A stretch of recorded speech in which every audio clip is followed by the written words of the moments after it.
It wasn't the result we wanted, but we're still giving out awards regardless. It's an awards day. It is Monday Night Live from Biergarten in Boca Raton. This is the Inside Florida Atlantic podcast, the Florida Atlantic Voice, presented by Robes Law Group.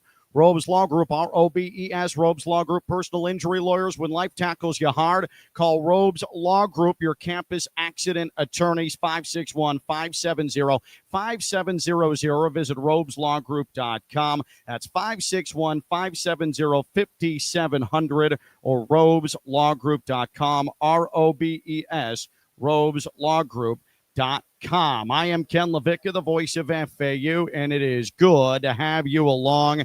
And we are at Biergarten in Boca Raton. We thank them for letting us come out here and hang out on this Monday night. That's going to be the plan each Monday night, 6 o'clock Eastern time is when we are going to begin. And it's Boca's premier soccer bar. It is Inter Miami. It is Bayern Munich, always on the TVs at Biergarten in Boca Raton. Oktoberfest coming up. October 4th, going to be the annual Porsche car show at Biergarten in Boca Raton.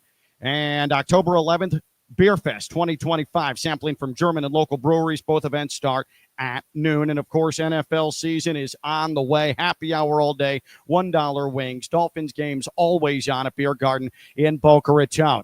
So, Florida Atlantic, we know the story at this point. 39-7, the final. We understand that FAU 0-1 against Maryland, and we covered it yesterday. We went through the litany of issues that Florida Atlantic had, whether it was the right side of the offensive line, whether it was the issues with the defense being on the field forever in the second quarter, actually the entire second quarter, the problem for Florida Atlantic. But it doesn't mean, even with an FAU loss, we're not giving out post-game awards. It's not just that, though. We have a lot to cover. It's the post-game awards. It is regrettable moments in FAU football history off the field. I'll explain. I had quite an incident yesterday in the Inter Miami match that I called. You might have seen it, but a spitting incident. We also have the top 5 FAU home openers in FAU history and a look at FAMU, the history between FAU and FAMU. We are going to cover it all here on the Florida Atlantic Voice. All right, so here's what I want to do.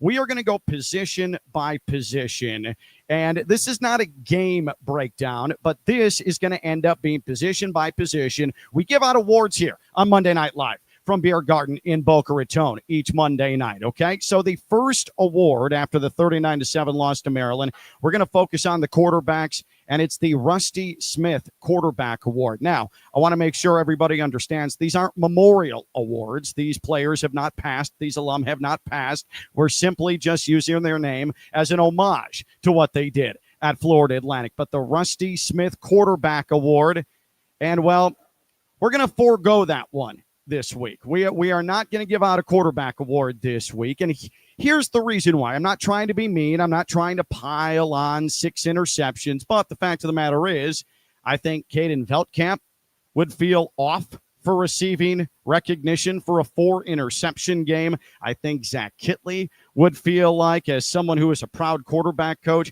he would feel weird with his quarterback getting an award. So this week, the Rusty Smith Quarterback Award is going to go unclaimed. Caden Veldkamp, by the way, tail of the tape, just to remind you, 30 of 49, 228 yards, and a touchdown, 4 interceptions. Hey, a reminder, too, as you fill up the chat here, feel free, questions, feel free when it comes to critiques. I'm open for that. I've already had several critiques of my post-game assessment of the game against Maryland. And a reminder, FAU, FAMU, second time, all time, 6 o'clock kickoff. That comes up Saturday night. I'll be on the call in my official FAU capacity, Fox Sports 640, foxsports640.com. All right, so we're done talking about the quarterbacks right now. How about the running backs? The Devin Singletary Running Backs Award. Now, FAU had its fair share of trouble running the ball against Maryland. Part of that is the fact that Florida Atlantic, once the midway point of the second quarter came, Florida Atlantic had to throw and throw and throw and throw. They weren't going to be able to simply have Jamari Sands busy or have Xavier Terrell busy or have Caden Dutton-Shields take on carries. It just wasn't going to work. So Florida Atlantic on the game from a rushing standpoint finishes with just 77 yards on the ground. That's problematic. That's not going to get it done. FAU only 3.8 yards per play, period. But we are going to give the Devin Singletary running back award to Jamari Sands, 9 carries, 44 yards, a long of 23 on the day. And not bad, 4.9 yards per carry. Now, it does get inflated a bit. He had half of his yards on one run, but you'll take it at the end of the day, 4.9 yards per carry. And the Devin Single running back award goes to Jamari Sands. But I'll tell you, other than getting Caden Veltkamp on track, there is going to be a whole lot of emphasis, I would imagine, on getting Florida Atlantic going in the run game. And I really think that Jamari Sands and Caden Dutton-Shields are going to be the two workhorses, with Xavier Terrell given that speed scat back option. All right, so Jamari Sands, our Devin Singletary running back award winner. How about the Harrison Bryant tight end award? The Harrison Bryant tight end award. This one was difficult as well. These offensive awards were difficult just because FAU had so much trouble consistently moving the ball. But the tight end award is going to go to Martavius Collins in his FAU debut. 2 catches, 14 yards, but he did have that critical 11-yard reception, that first down catch in traffic in the middle of the Maryland defense on FAU's lone scoring drive in the first quarter. Really good catch. Collins in on several plays as a blocker, but Martavius Collins with his 2 catches, 14 yards, and that first down catch on the scoring drive gets the Harrison Bryant tight end award. So as you can see, with the Devin Singletary running back award, Jamari Sands gets it 44 yards, and Martavius Collins get the Harrison Bryant tight end award for 2 catches and 14 yards. We're not exactly going above and beyond here. We're not talking about inflated numbers at all. That said, you got to give the awards away. You've got to recognize the fleeting moments against Maryland that were positives here, because if you focus on the negatives, you got that out of your system.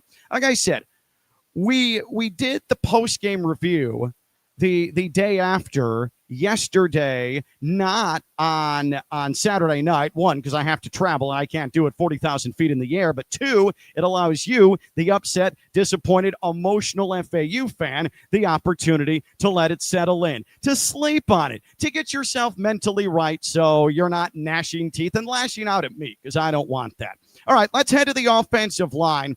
This is the John Rizzo, Chris Newbold Offensive Line Award. I added Chris Newbold in here, 1, because he was an outstanding FAU offensive lineman, but also because I work with him every single Saturday. He is the analyst on the FAU Football Sports Network, and I don't need him having his feelings hurt not being included in the name of this offensive line award.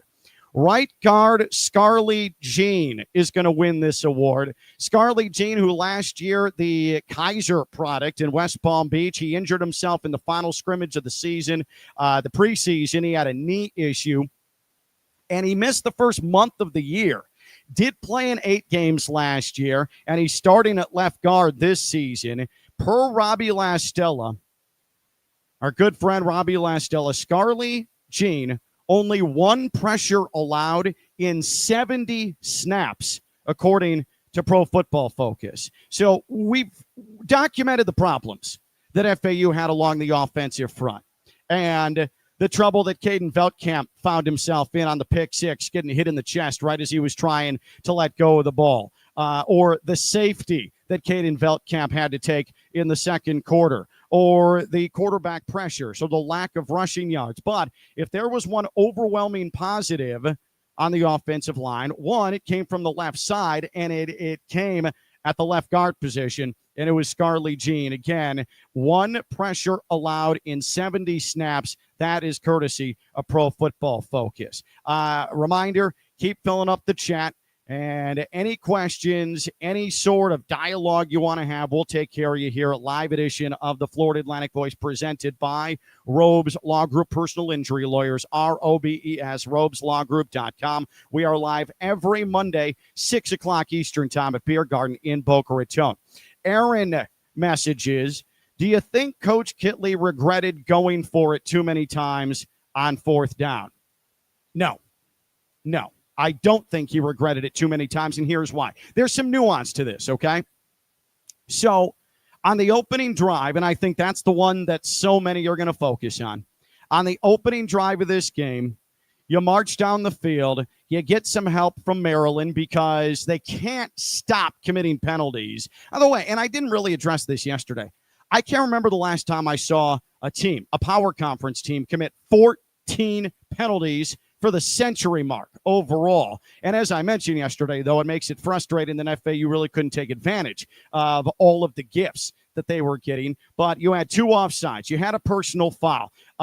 You had an illegal procedure defensive penalty as well that helped FAU. You get down to the 4. It's fourth down and goal, and Zach Kitley goes for it. And I don't think anyone should be surprised. Whether you agree with the call or not from Zach Kitley, he's told you all offseason what he's about. He's going to go for it on fourth down. He's going to be incredibly aggressive. He's going to be confident in his offense, and chose the quarterback keeper, chose Caden Velkamp trying to get around the right edge. There was a block that was missed. He got cut down at the 2, and you turned it over on downs. I don't think Zach Kitley regrets that. I don't think he regrets any of the instances of going forward on fourth down, though what I will do, and this is the rule, if you listen to the Florida Atlantic Voice, you understand I don't say anything on here that I would not ask Coach about, whether it's football or basketball in the coach's show setting. And nothing I say on here is anything I wouldn't say on the official FAU broadcast as well. So what I will do Thursday is flat out ask him in the second quarter, when Maryland had the average starting field position of 44, their own 44, and that really changed the game. And Maryland had over 10 minutes time of possession, FAU's 4 minutes and change. If he regretted the multiple times he went for it on fourth down and set up Maryland at midfield, I'll ask him about it. But as the game went on, you have to go for it. If you're down 3 scores, if you're down 4 scores, you got to go for it. So anything third quarter on, there's no way Zach Kitley regretted it. You're not playing for a field goal there. You're not playing for a moral win there. That's not what Zach Kitley's all about, and that is not what the message he was trying to send in game number 1 against Maryland. Florida Atlantic Voice here at Biergarten in Boca Raton. NFL Sundays, it's happy hour all day. $1 wings. Dolphins game volume always stays on here at Biergarten in Boca Raton, right off Federal. All right, now the Lester Jean Wide Receiver Award. Lester Jean Wide Receiver Award. This one was a tough one, and I decided to go with Asad Wasim, the newcomer, the Colorado transfer, who had 4 catches and 70 yards. I picked Asad Wasim because he, of all of the wide receivers for FAU, was the one who stretched the field most. The 4 catches, the 70 yards, the lone touchdown of the day for Florida Atlantic. I think that Asad Wasim wins this Lester Jean Wide Receiver Award because he was the biggest deep threat. He was the one that was in the best position to hit the intermediate routes or get behind the Maryland defense. So Asad Wasim, a fantastic debut, Lester Jean Wide Receiver Award, but we are going to give an honorable mention because we have to mention him to Easton Messer. The 15 catches ties the single game record for Florida Atlantic, and it is clear that he is going to be the football gobbler here the entire season. I mean, Caden Velkamp, we know him and Easton Messer, they're best friends. They have the connection. They go back to Western Kentucky. Easton Messer can do it all. He's going to do all the dirty work. Asad Wasim's going to stretch the defense. You hope Dom Henry can do the same exact thing. You hope that you're able to get Jayshon Platt significantly in the mix. Easton Messer is going to be there. He's going to catch it in the flat. He's going to be a part of the option.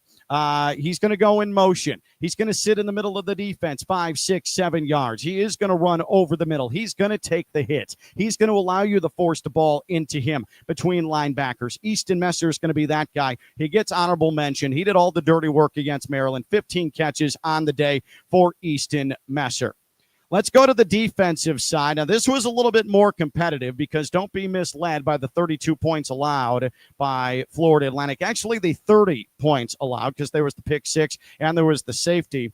This is the Trey Hendrickson Defensive Line Award. By the way, I haven't said it yet on the podcast. Congratulations to Trey Hendrickson on his $30 million one-year contract. If Trey wanted to come down here, take me to dinner, I would not. I absolutely would not turn that down. But congratulations to Trey Hendrickson. We're proud of him down here in South Florida. Okay, Trey Hendrickson D-Line Award is Najon Barber.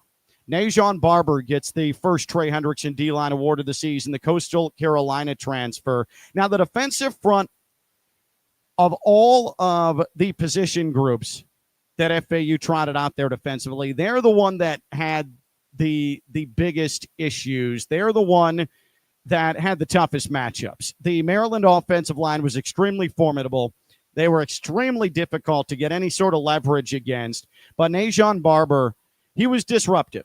4 tackles, 2 solo stops, and he was at least able to make his presence felt. But as we saw with Malik Washington in the second quarter, the third quarter, and the tiny amount he played in the fourth quarter, Malik Washington did not face an awful lot of pressure. He took 1 quarterback hit in this game, largely able to sit back there and pick out receivers and pick out tight ends. So the defensive line, not the most ideal day for them, but FAU also is not going to face a Big Ten offensive line the rest of the season. All right, now let's go to the linebacker group. This is the Franz Joseph Linebacker Award, the Franz Joseph Linebacker Award. And this is going to go to Leon Hart Jr. in his FAU debut. He racked up 11 tackles, and he was phenomenal. Sideline to sideline, sensational pursuit for the man. And he really was the one that kept FAU from getting gouged a couple of times on the ground. He was strong in coverage, but Leon Hart, with his 11 tackles and his 1.5 tackles for loss, he gets the Franz Joseph Linebacker Award. The Dejon Smith Secondary Award. Dejon Smith Secondary Award as we celebrate the DBs. This one was tough because Terez Reed had an awesome day. Terez Reed is going to get honorable mention, though. 5 tackles and a pass breakup for Terez Reed in his Florida Atlantic, his first game in an FAU uniform. But the true freshman out of Miami Central, if you can't get excited about Zion Perrette, then just mail in the season. Throw up the white flag. You're not going to have any hope anyways. Zion Perrette, per Robbie Lastella, 28 snaps, that the true freshman in his inaugural FAU appearance against a Big Ten team, he faced 1 singular target in 28 snaps. 1 target in 28 snaps for Zion Perrette. When you're not targeted, that means you're doing something right. That means that you are sticky with that wide receiver. And he got the job done on the edge. That's hard to do. You would think Maryland wanted to pick on Zion Perrette. But Malik Washington, he looks to his right. He sees 18 on his receiver over and over again. He was looking for other options. He was trying to find Ward, the 6'8" guy on the other side. He was trying to dump the ball off to his tight end. Zion Perrette was sensational for Florida Atlantic. 1 target in 28 snaps. He gets the Dejon Smith Secondary Award. Now, final position group.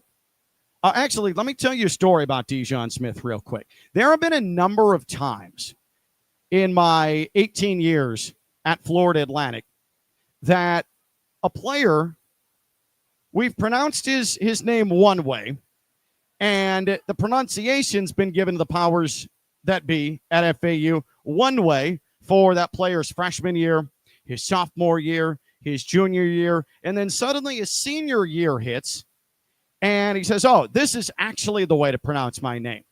And Dejon Smith is one of them. Now, Lester Jean was one of them. His senior year, he said, no, it's Lestar. Okay, fair enough. Why didn't you say that the previous 3 years?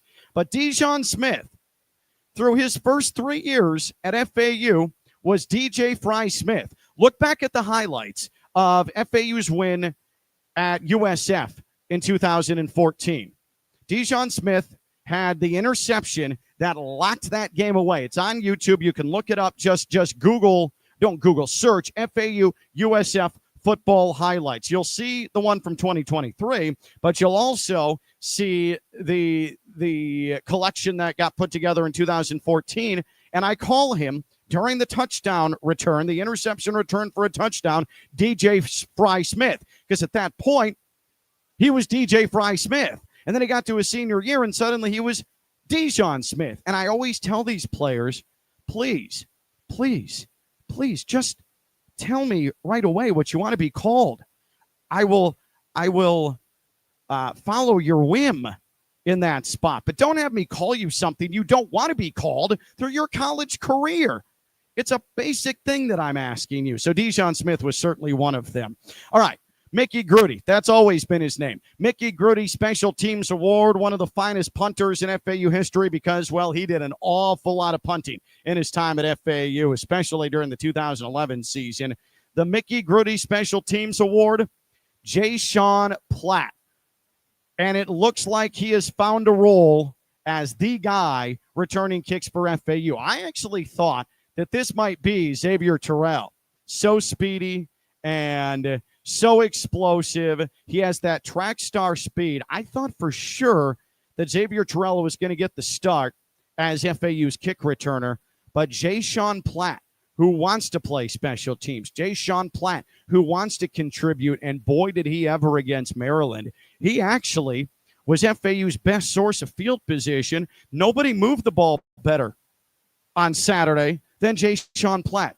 5 returns for 135 yards for Jay Sean Platt. That's 27 yards per return, and he almost broke 2 of them. He was 1 tackler away, right near midfield, from breaking for a kickoff return for a touchdown. That was a wonderful debut for Jay Sean Platt in that role.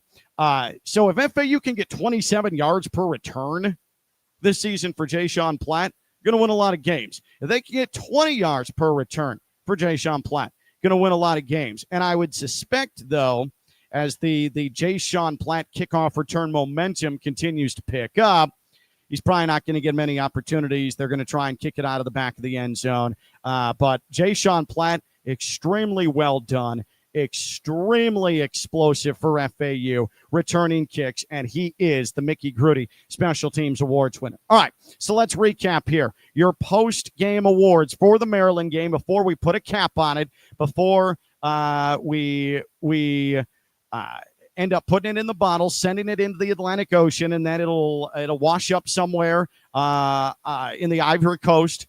I don't even know if the ocean currents go that direction 25 years from now. But we won't think about this game ever again, okay? Your Rusty Smith Quarterback Award goes unclaimed this week. We'll get back to it after FAMU on Saturday, hopefully. The Devin Singletary Running Backs Award, Shamari Sands, 9 carries, 44 yards. Your Harrison Bryant Tight End Award, Martavius Collins, 2 catches, 14 yards. The John Rizzo Chris Newbold Offensive Line Award goes to left guard Scarlett Jean, 1 pressure allowed in 70 snaps against the Terrapins. Lester Jean, Wide Receiver Award, Assad Wasim, 4 catches, 70 yards, touchdown. Honorable mention to the 15 catches for Easton Messer. Trey Hendrickson D-Line Award, Najon Barber. Light day on the defensive front, as we've established, but he had 4 tackles, 2 of them solo. The Franz Joseph Linebacker Award, a man who just racked up tackles in his collegiate career and championships for that matter. Leon Hart Jr. wins the Franz Joseph Linebacker Award, 11 tackles and 1.5 tackles for loss. Dijon Smith Secondary Award, Zion Perrette, the true freshman. I can't say it enough. True freshman. Shades of a Cravon LeBlanc with Zion Perrette. 1 target in 28 snaps. Absolutely wonderful. Absolutely beautifully done by Zion Perrette.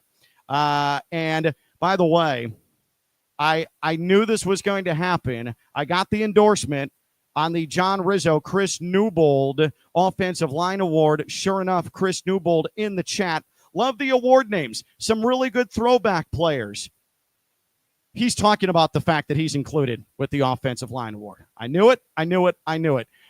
Chris Newbold certainly has to be a part of the Offensive Line Award. And then to round out our awards. The Dijon Smith Secondary Award, again, Zion Perrette, and the Mickey Grudy Special Teams Award, Jay Sean Platt. This is an absolute no-brainer. 5 returns, 137 yards, 27 yards per return.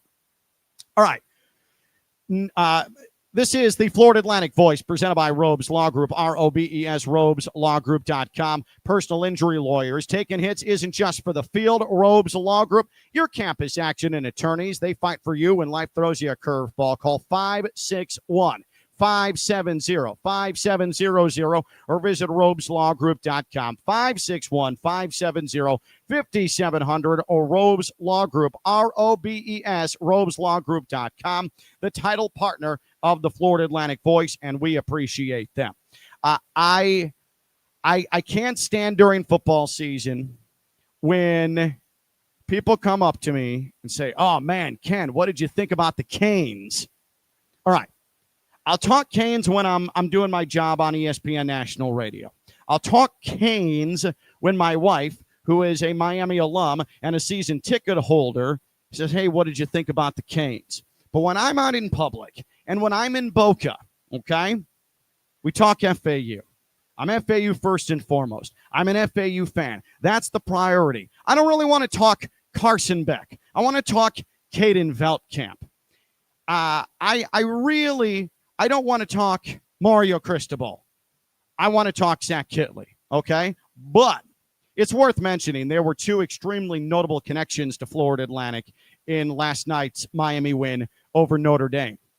Carter Davis, who in his Florida Atlantic career kicking field goals was 4 of 11 and 2 of 7 last year kicking field goals for Florida Atlantic, including missing a third-quarter field goal in the North Texas come-from-behind win in Boca and a critical third-quarter 44-yarder at Michigan State in the opener last year.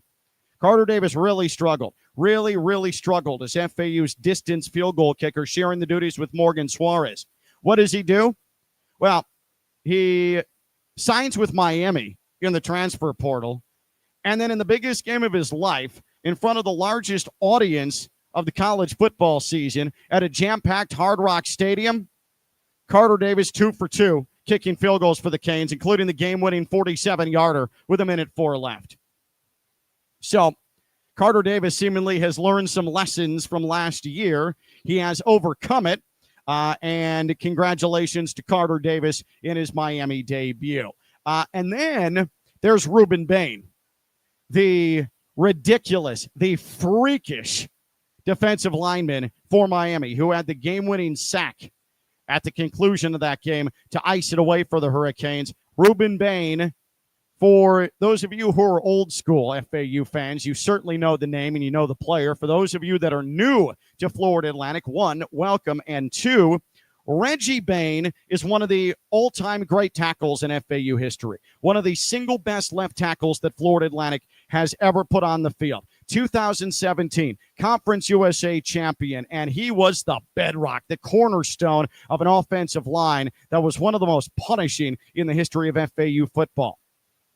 Ruben Bain, younger brother of Reggie Bain. So there you go. Ruben Bain, who certainly was around FAU as a youngster when Reggie Bain was playing at Florida Atlantic. I mean, Ruben Bain, if he can stay healthy, we're talking about a possible top 5 NFL draft pick. He's that good. He's that dominant when he's not banged up. He was a little bit last year. And those are your FAU connections to the Miami Notre Dame game yesterday. Reggie Bain, by the way, if you have lost track of him, he's at SMU as an assistant offensive line coach. Who's the head offensive line coach at SMU? Former Florida Atlantic offensive line coach, Karen Justice. How about that? All right. Let's talk some FAU football regrettable moments. Now, I don't want this to be an overly negative forum. And leave them in the chat. I'll make sure to throw them here on the podcast, the Florida Atlantic Voice podcast. But last night, for those of you that don't know, a lot of you do, I'm the radio play-by-play voice of Inter Miami. Lionel Messi, Sergio Busquets, Jordi Alba, and Luis Suarez. Last night, Inter Miami played in the League's Cup final. The League's Cup was 36 teams split evenly between Major League Soccer, that is the American and Canadian top soccer league, and Liga MX, which is the top division of Mexican football. They had a tournament. This is the third year it was in existence. Inter Miami won it the first time around in 2023. That was the first couple of matches Lionel Messi even played for Inter Miami. Inter Miami gets into the League's Cup final again. They go to Seattle, play Seattle Sounders. Well, Inter Miami loses 3-0 last night. Did not play well. Completely swarmed, completely overwhelmed. Didn't even have a shot on goal the entire match. Really, really frustrating. After the match, I don't know who instigated. We still don't know who instigated it, but it doesn't matter. Inter Miami players like Sergio Busquets are punching Seattle players in the face. Tomas Aviles, who is a defensive player for Inter Miami, comes up and blindsides a Seattle player with a right hook. I mean, just embarrassing. But then the most regrettable moment was shown and seen. I'm sitting there. I'm watching the fracas on the field. I'm watching all the chaos. And there is an old gray security guard wearing a Seattle Sounders official polo. So he's on the touchline with Seattle. He works for the franchise, clearly. He's trying to calm down Luis Suarez, the same Luis Suarez who, by the way, in his career has had not one but 2 biting incidents with an opponent. He is a known, hothead. It's sort of been the trademark of his career and tarnished a career that's one of the greatest we've seen in the history of the sport. Very unfortunate. At Inter Miami, he has reclaimed himself. These are his waning days as a high-profile footballer, and there was talk he's going to retire after this season. Want him to go out the right way. Want him to go out with good feeling. What does Luis Suarez do?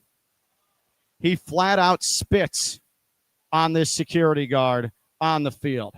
Just an absolute disaster. It's extremely embarrassing. There's no reason for it. It's such a bad look for Inter Miami. And so I don't know if he's going to be suspended. It's not an MLS tournament. MLS is involved. They don't run it. So I don't know if he's going to face an MLS suspension, but Inter Miami probably should suspend Luis Suarez for an awful long time because that was humiliating to the franchise. But then I was thinking to myself, over 25 years of FAU football, what are the most regrettable moments for FAU? Now, this needs to be something not during a game or during a play. More specifically, not a collapse, not a meltdown, not the loss at Hawaii in 2015, not the loss last year to North Texas, letting that slip away in the fourth quarter, the loss at South Alabama in 2013. None of those, okay? But here were my top 3 regrettable moments in FAU history as I was thinking about it. And I bring these up because it's part of the framework of being an FAU football fan. These are the things we remember. This is just part of the deal. At number 3, I've got to include last year, the Tom Herman v. Alex Golesh blow-by handshake at the end of the game, after the game, where USF is celebrating on FAU's field. The year before, Tom Herman had kicked an onside kick up massive on USF. Florida Atlantic recovered. It was a little bit disrespectful, but it's also trying to send a message. I loved it. It's great. Tom Herman leaning into the rivalry that USF claimed wasn't there. It's perfect. But I could have told Tom Herman before last season's game against USF, if USF won, that Alex Golesh was going to give Tom Herman the cold shoulder. And what happened? Blow-by handshake. But Tom Herman took it so personally, and I don't know why. He should have just let it go. But he charges after Alex Golesh from behind. He has to be restrained. His wife had to come up and pull him away from Alex Golesh. And then during the week, it was consistently brought up over and over and over again. Willingly, Tom Herman wanted to explain what happened, wanted to further describe it instead of letting it go. And I really, really like Tom Herman. I just thought it was not a great move in what was a little bit of a hiccup an unforced error there for the Florida Atlantic football program. My number 2 regrettable moment, and again, I have nothing but love for this man, and he was a passionate player, and he was a good player, but Jameer Johnson for FAU, the D lineman, his ejection in the 2011 Shula Bowl against FIU wasn't great. He was ejected in the fourth quarter. He had 3 of the 4 personal fouls that the team collected in that game. If you recall, Howard Schnellenberger apologized for his team's performance and his team's demeanor after this game, especially the first half where FAU was just run over. But the number 2 regrettable FAU moment for me, Jameer Johnson being ejected from the Shula Bowl. But credit to Jameer. I mean, he's still around. He still comes to FAU games. He's still a big presence, both figuratively and literally. Love Jameer. That was not his finest moment in an FAU uniform. And then number 1, Carl Pelini's dismissal at Florida Atlantic. Carl Pelini, the number 1 regrettable moment at FAU. And you all know why. The alleged drug use in the bye week in 2013 that cost him his job, and Pete Rextis his job, the defensive coordinator. I remember that day. I'm at work, and Chuck King, former head of FAUOwlaccess.com, he texts me that at the Oxley, people are in tears, and Carl Pelini has been let out of the Ox by police officers. I'm like, what in the world is going on? Chuck wondered if maybe a player was hurt, there was an accident or something worse. And then I start getting texts from powers that be at FAU that there's going to be an announcement that Carl Pelini has been dismissed as the head coach at FAU. This came out of nowhere. FAU was showing steady improvement. They had talent. They had just lost at Auburn, but they had a bye week and then 4 games left against a favorable schedule to get to 6 wins. FAU is going to be the favorite in all those games, and suddenly Carl Pelini's not the head coach, but also defensive coordinator Pete Rextis isn't the coach. And I remember going down to FAU Stadium, now Flagler Credit Union Stadium, but it was FAU Stadium at the time. They used to have that room where they held events in the southwest corner of the stadium. And that's where Pat Chun, then AD, announced that Carl Pelini was fired and Brian Wright, the offensive coordinator, was going to take over as the interim head coach. I remember vividly Howard Schnellenberger, who was stone-faced the entire time in attendance at this press conference, walking out the door at the conclusion, just shaking his head in disappointment. The program that he had birthed, the program that he spent the last professional years of his life building from nothing, spent the rest of his energy getting an on-campus football stadium, left it in the hands of Carl Pelini. And a year and a half later, Carl Pelini gone in one of the most embarrassing ways possible. That is definitely the most regrettable moment in FAU football history.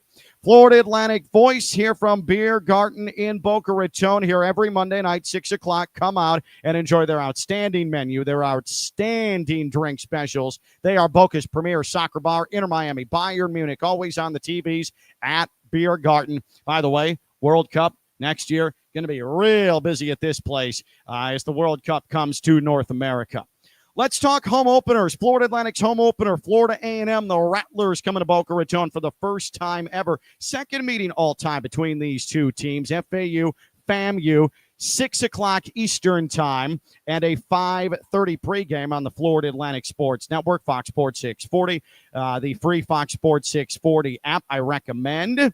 As I know many people do, just sync me up with your television. I promise you, I'm very confident in myself. You're not going to get a better call, especially if you're an FAU fan than yours truly, Ken LaVicka. It's not arrogant. It's just telling the truth, okay? But I have been the play-by-play voice at Florida Atlantic since 2009. I didn't want to overstep my bounds and talk about previous home openers that I had not witnessed with my own 2 eyes. So I decided to compile my top 5 FAU home openers since 2009 as we celebrate the Zach Kittley home era getting underway at Flagler Credit Union Stadium. So let's start, and this is no particular order. The scoreboard, not good. the play from FAU, not good. But Willie Taggart bringing his Western Kentucky team at the time into Boca Raton to open the stadium in week number 6 of the 2011 college football season. That is one of the best home openers in FAU history, simply for the memories, simply because how in the world did FAU get an on-campus stadium? By the way, an on-campus stadium before the University of Miami, an on-campus stadium before South Florida. FAU achieved it, accomplished it, moved out of the sandy confines of Lockhart Stadium and had their own home. So many of us will never forget the home opener, the stadium opener in Boca Raton, 2011. Home opener has to be in the top 5 home openers since 2009. And then there's the following year's home opener. You may recall FCS Wagner came in. Wagner and Florida Atlantic in the first game under Carl Pelini, it was terrifying. FAU won that game 7-3. Hold on, let me repeat that. FAU won that game over Wagner, not exactly Ohio State, not exactly, Kennesaw State. 7-3, FAU beat FCS Wagner. Florida Atlantic trailed 3-0 at halftime in this game. Graham Wilbert was brought in as the backup quarterback in the second half. And the very first offensive play of the fourth quarter for FAU, Graham Wilbert to Byron Hankerson, 39 yards, touchdown, and that is all the scoring that FAU got. That's all the scoring FAU needed. FAU beats Wagner 7-3. Now, after the game, Carl Pelini comes up to me and he says, "Hey, Ken, man, what a great stadium, what a great venue. I can't tell you how many Wagner players came up to me and said, 'Coach, I want to come play for you.'" And I remember thinking, I don't know if that's great. If you populate your roster with Wagner players, I'm not sure you're going to make much progress from beating Wagner 7-3. But to Carl Pelini's credit, he then brought in a number of studs that saw some time in the NFL as well. Lucky Whitehead, Darius Glanton, the list goes on and on. So Carl Pelini and his recruiting chops certainly then became a little bit more favorable than recruiting Wagner players after the game when FAU barely slipped by 7-3. 2014 home opener. This was the home debut of Charlie Partridge. You recall FAU got off to a tough start to the season, lost at Alabama, lost at Nebraska, all beat up. And then FAU comes home, plays Tulsa out of the American Athletic Conference. FAU clocks Tulsa, drops the half-century mark on him, 50-21. Quez Johnson, 15 of 20, 318 yards, 3 touchdowns, an exceptional performance for Quez Johnson. Let's go ahead and get to 2008, Florida Atlantic against Air Force. This is the only time that FAU has beaten a member of the branch of the armed forces. FAU beats Air Force 33-27. Ironically, this is the one year in the Lane Kiffin era where Florida Atlantic didn't go to a bowl game, weren't bowl eligible, only won 5 games that year, lost to Charlotte in the final week of the season. Then Lane Kiffin poached Glenn Spencer, Charlotte's defensive coordinator, brought him to Boca, and FAU won the Conference USA title the very next year. But FAU beat Air Force in that triple option offense. Chris Robinson, 33 of 40, 471 and 3 touchdowns. One of the best days by an FAU quarterback in the history of the program. And then rounding out my top 5 FAU home openers since 2009, a.k.a. when I started as the play-by-play voice of FAU. Florida Atlantic beat Charlotte week 0, 2022, handily. Just absolutely clocked Charlotte, 43-13. This was year 3 of Willie Taggart, and there were high expectations. All right, year 3, N'Kosi Perry comes back as the quarterback of FAU. You have continuity. You have LeJante Wester. You have a bunch of weapons, and N'Kosi Perry was superb. 256 yards through the air and a touchdown. Larry McCammon, 118 yards on the ground and a touchdown. But then as the season went on, FAU fell apart. Final month of the season, as has unfortunately happened too many times in the last half decade to full decade, and Willie Taggart lost. FAU lost in the final week of the season at home with bowl eligibility on the line.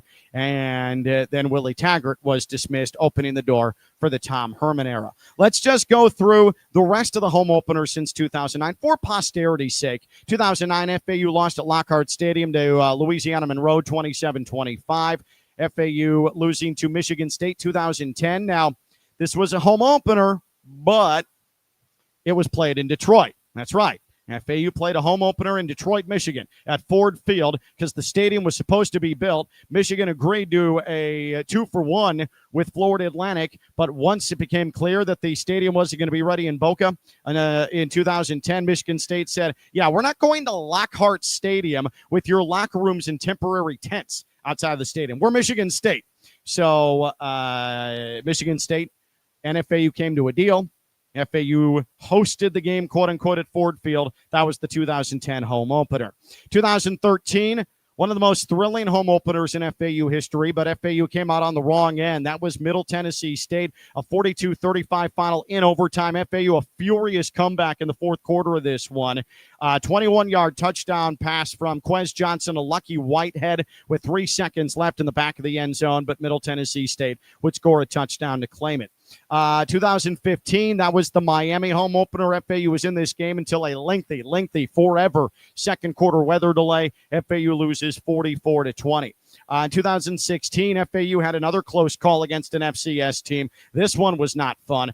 38-30, the final in that one.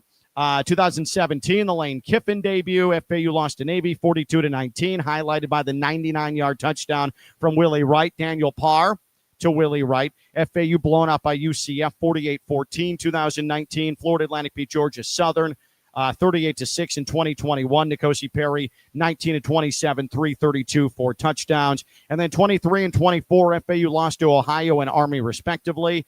And now that brings us to FAMU, Florida A&M. Florida Atlantic Voice presented by Robes Law Group, ROBES, robeslawgroup.com. Personal injury lawyers when accidents take you down. Robes Law Group, your campus accident attorneys, here to help you get back on track. Call 561-570-5700 or visit robeslawgroup.com, 561-570-5700 or Robes Law Group, ROBES, robeslawgroup.com. All right, so this is the second meeting all time between FAU and Florida A&M. The only other time they played was 2004. FAU won that game 38-8. That was in Tallahassee. So FAMU comes to Boca for the first time in the history of these two schools facing off against one another. Now, the most common question I've gotten since Florida A&M was placed on the schedule was, is FAMU bringing the band? And I don't know. I have absolutely no idea. Now, I have reached out to a trusty source, FAU Athletic Director Brian White. He, over the summer, told me, I don't see why not, but it wasn't part of the contract. Now, FAMU started the season last week at Hard Rock Stadium in the Orange Blossom Classic. The band was there and performed at halftime. I don't know if the band is going to make a second trip to South Florida, but we will see. It is not confirmed one way or another. So will the FAMU band be there? All I can tell you is maybe, which is no help for you at all. But back to that game in 2004 in Tallahassee. Jared Allen, 9 of 20, 2 touchdowns. He had 1 pick. Danny Embick played as well. This was in the days where Howard Stellenberger loved to play 2 quarterbacks because you always needed to be ready just in case. So Jared Allen, Danny Embick, Doug Parker on the ground, 18 carries, 79 yards, and a touchdown. Anthony Christinger-Hill, still to this day, the most underrated star receiver in FAU history. 6 catches for 163. 2 touchdowns for Anthony Christinger-Hill. Brittany Tellis had 3 receptions for 56 yards and a score. Cameron Rogers and Troy Pindell with interceptions. But poor Mark Myers, FAU kicker, 2 field goals blocked in the first quarter of that game. Didn't matter, though. FAU beats FAMU 38-8. Now, what about last week for FAMU? I mentioned the Orange Blossom Classic, and it was a heartbreaking loss for Florida A&M. They lose to Howard at Hard Rock Stadium. Howard with a last-second field goal to win it. Literally zeros on the clock. How about this? The winning quarterback in this game for Howard, Tyreek Starks. Does that name sound familiar? Tyreek Starks, who is the last quarterback to register a win for Florida Atlantic. He was the man under center for FAU when Florida Atlantic beat up on Tulsa in the season finale last year, handing interim head coach Chad Lunsford a victory. So Tyreek Starks wins the game for Howard over FAMU. He converted a 3rd and 19 from his own 16-yard line with 90 seconds left in this game. And then he completed passes of 14 and 11 on the drive. 46 of his 145 passing yards came on that final possession. So Tyreek Starks, former FAU man, handing a difficult loss to FAMU. Now, who are the FAMU weapons? R.J. Johnson III is their quarterback. He's a Toledo transfer. He tossed 183 passing yards in the loss to Howard. He'll go up against an FAU defense that was very formidable against freshman Maryland quarterback Malik Washington. Thad Franklin, running back, a Miami transfer. He's in his second year at FAMU. And then wide receiver Jalen Rogers. He's a Tulane product. Kanari Wilcher. He's from Clewiston. He went to Illinois before heading to FAMU. And then Goldie Lawrence, who started his college career at Florida State. They'll all line up wide for Florida A&M against Florida Atlantic Saturday at 6 o'clock. There is a former FAU player on this roster, linebacker Justice Cross, who had a tackle against Howard on Saturday. Justice Cross is coming back to Boca Raton. Really didn't do much in an FAU uniform. And of note, a Palm Beach County connection, Justin Bostic, linebacker, who was in on a tackle for loss against Howard last week. He's out of Palm Beach Central, and he is the younger brother of former Miami Hurricane and NFL player John Bostic. So Justin Bostic, I'm sure, will have a lot of family and friends as he comes to Boca Raton. Again, the younger brother of John Bostic. Florida A&M went 7-5 last year. They were 5-3 in conference in the SWAC. And then in 2023, this was the year. Willie Simmons, head coach, who's now the head man at FIU. We're going to talk a lot about Willie Simmons next week in advance of the Shula Bowl when Florida Atlantic goes down to Sweetwater. 2023, FAMU 12-1, 8-0 in the SWAC. They won the Orange Blossom Championship against Jackson State. They beat Prairie View A&M in the SWAC title game, their first ever win in that game, and then beat Howard in the Celebration Bowl. That is arguably the greatest season in FAMU history just 2 years ago. Willie Simmons used that season to springboard his way into the FBS level, now the head coach at Florida International. Not a great decision from him going to that school, but I'm not going to question it too much. He knows what he's doing. He's in charge of his own destiny. But James Colsey III is now the head man of FAMU. He coached the cornerback since 2022. He played his college football at Florida State 93-97, so he was a part of the Charlie Ward 1993 Florida State National Championship team. Bobby Bowden, the head coach, played for Coach Bowden. He also played baseball at Florida State as well. He was the original Jameis Winston, all the good things of Jameis Winston at Florida State. James Colsey III bringing FAMU and maybe the band to Flagler Credit Union Stadium Saturday. That is a 6 o'clock kickoff. 6 o'clock kickoff at Flagler Credit Union Stadium. 5:30 the pregame. Fox Sports 640, foxsports640.com, and the free Fox Sports 640 app. Mike Mareshko is going to have your pregame. Myself, Chris Newbold, have the call right at 6 o'clock. Florida Atlantic and Florida A&M home opener. The Boca Raton debut for Haggerty family. Head coach Zach Kitley and Florida Atlantic looking to get back in the win column, looking to bounce back after the loss at Maryland, and a very critical tune-up before FAU once again tries to win a Shula Bowl. They haven't lost the Shula Bowl trophy. It has not resided in West Miami since 2016. FAU will look to continue the streak, but we'll deal with that next week in the lead-up to the Shula Bowl. For now, FAMU, Florida A&M is the focus, 6 o'clock on Saturday at Flagler Credit Union Stadium. Want to thank everybody for getting involved in the chat. Want to thank everybody for watching on YouTube and on Twitter And don't forget, come out here. Monday, 6 o'clock. It's going to be a regular thing throughout the course of the football season. I can vouch for Biergarten because, boy, have I spent a ton of time at Biergarten. Their menu is impeccable. The beer selection is absolutely out of control. You're going to want to experience it. Come out. Hang out. There's nothing like this going right now. What we're doing with the Florida Atlantic Voice and the presenting sponsor, Robes Law Group, personal injury lawyers, ROBES, robeslawgroup.com. Robes Law Group, again, title partner of the Florida Atlantic Voice. 561-570-5700. Go to robeslawgroup.com. ROBES, robeslawgroup.com. I'm Ken LaVicka. We'll talk to you on Sunday. We'll recap the FAMU game, and then next Monday, 6 o'clock, another Monday Night Live Florida Atlantic Voice here at Biergarten in Boca Raton. We'll talk to you Saturday from Flagler Credit Union Stadium. This has been the Florida Atlantic Voice. Bye-bye. There we go.